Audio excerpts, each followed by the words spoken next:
our elected officials proclaim to be the resistance to fascism, the resistance to the Trump administration. The fact that they passed a censorship bill that is essentially a copy-paste of what Trump is doing on a national level, that's going to have severe impacts on our community members, on our children, to say that actually our state does not care about you. We don't want to hear your perspective. We don't want to hear about your experiences, right? So this is a complete disregard, a slap in the face to the Palestinian community.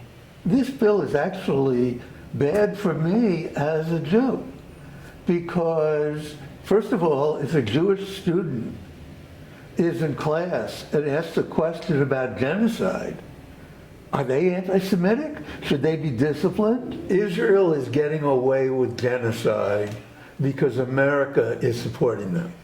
Democrats and Republicans keep sending them billions of dollars in arms. And until America stops sending arms, which is going to happen as American public opinion continues to change, that's what will really stop this. Mm-hmm. The state of Israel and Zionist forces, pro-Israeli lobby groups, they recognize that they are losing massive support, especially amongst the younger generation. So they are doing everything that they can to try and control and censor any kind of discussion about what Israel is doing, about the struggle of the Palestinians amongst children and within young education spaces. You know, the whole goal of education is to teach students to question, to understand, and to make their own decisions. And what this bill says to the students is, my way or the highway.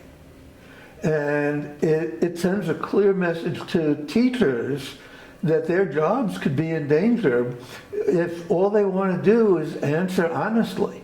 Not only did we have a coalition of over 120 civil rights, Arab, Muslim, Jewish, student, parent, educator advocacy, community advocacy, anti-racist organizations oppose this bill.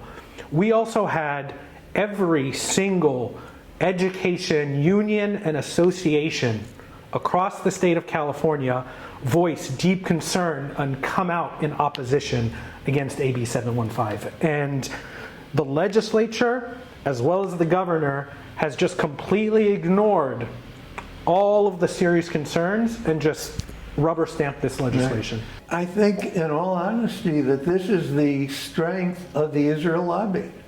The fact that they are so strong in the legislature and that they dominate much of the leadership. And, you know, we've heard from legislators that they didn't necessarily like this bill, but that they felt they had to vote for it because they couldn't irritate the Jewish caucus. It's such a misuse of who we are and what anti-Semitism really is. We're committed to fighting the dangerous implementation of this bill.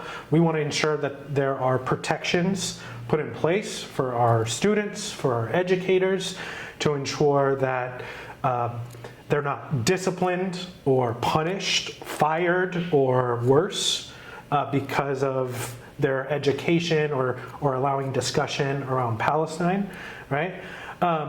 But we also know that there's a very real threat of this bill being just completely unconstitutional, to say that you can't criticize Israel, right? So we're going to encourage students and teachers to continue teaching about Palestine, to continue having discussions about this genocide, about how we must stop this genocide, right? And if there's any kind of censorship that comes down on any of those discussions, we're ready to file lawsuits.